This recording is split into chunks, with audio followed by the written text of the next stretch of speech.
Jo soc la Carla Gili, cofundadora juntament amb el pare del projecte Anècdota. Anècdota ens dediquem a fer olis de finca.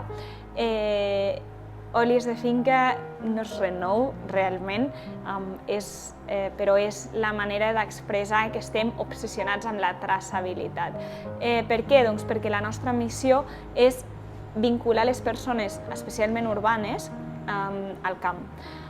Doncs nosaltres tot això ho vam començar per una banda des del hobby del pare, de les seves hores de jubilat invertir-les en cuidar de les oliveres, i per altra banda el sentiment aquest de ostres, hem de fer de canal perquè la gent entengui i valori la importància de les feines del sector primari, del nostre sector primari.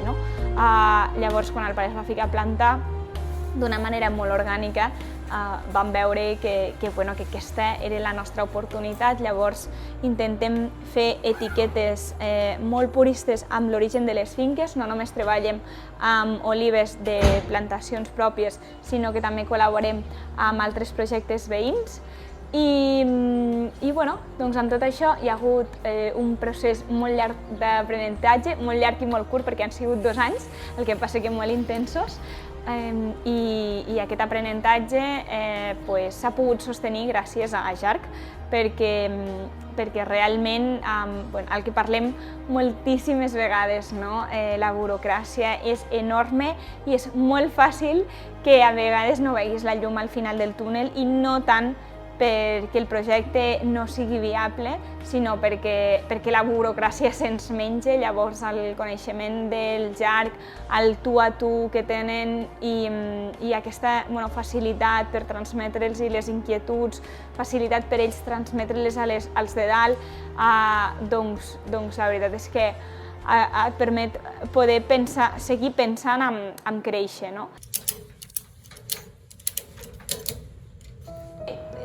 Tirar la tovallola no, perquè amb això sí que és veritat que soc molt afortunada, i és que nosaltres fem un bon tàndem perquè hi ha un júnior i un sènior. Llavors el pare és el que et diu tranquil·la, persevera, perquè ja té aquesta experiència prèvia de que amb paciència les coses es van ordenant, i amb aquesta flexibilitat cap a un mateix, de que no tot estigui perfecte des del primer moment i de que aquest camí implica algunes caigudes. Però sí que és veritat que has de tenir amb qui confiar, i no n'hi ha prou amb tenir un tècnic, perquè és així, no val qualsevol tècnic. Ha de ser algú que realment vulgui batallar per tu, perquè hi ha persones, hi ha càrrecs que tu els pagues, i amb això ens hem trobat tots, crec, els d'aquest sector, i et fan la feina, però ràpid i m'ho trec de sobre, però després t'acabes trobant i batallant amb el marrón de cara a l'administració tu sol. Llavors, és veritat que això amb el JARC no passa, de fet al contrari, ja està com que tan valentonena, escolta, això lluiteu perquè són els teus drets i perquè val la pena i perquè creuen en la gent jove, i això es nota. A quina finca estàs, Has començat a podar el primer reny? Sí, ens toca fer papers perquè no només per lo que ens demanen propi, sinó que, per sort o per desgràcia, depenem, jo diria més aviat per desgràcia, de les ajudes. Llavors, per sol·licitar ajudes has de fer un munt de papers.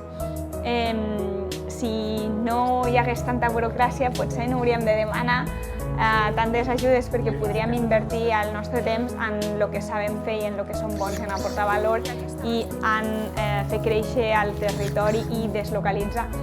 Però sembla que això encara està en una fase inicial del camí.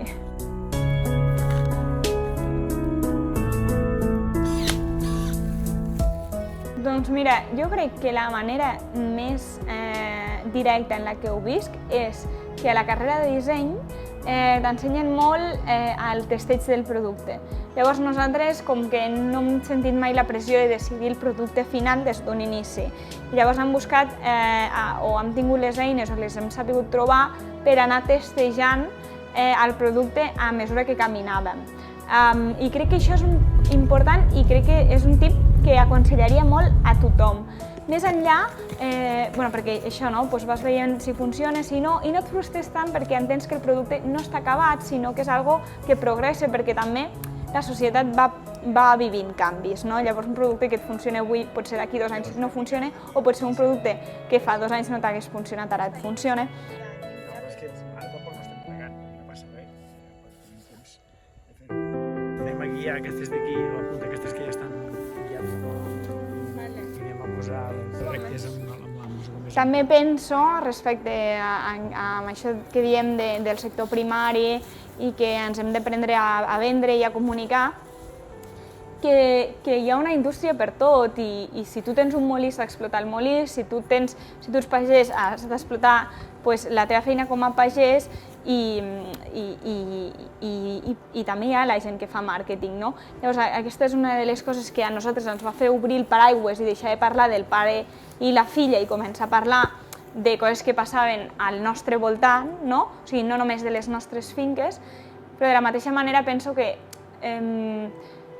no cal que tots sentim la necessitat de vendre el nostre producte, el que sí que cal és que tots ens creguem que el nostre producte val molt la pena.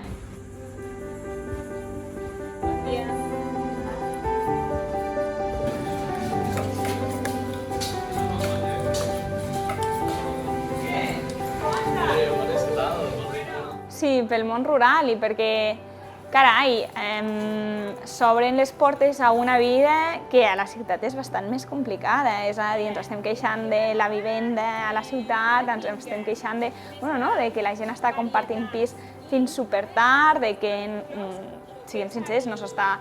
Vull dir, llavors la gent no pot pensar en fer família, no pot pensar en una evolució i en uns plans vitals. I jo crec que viure al poble això t'ho permet.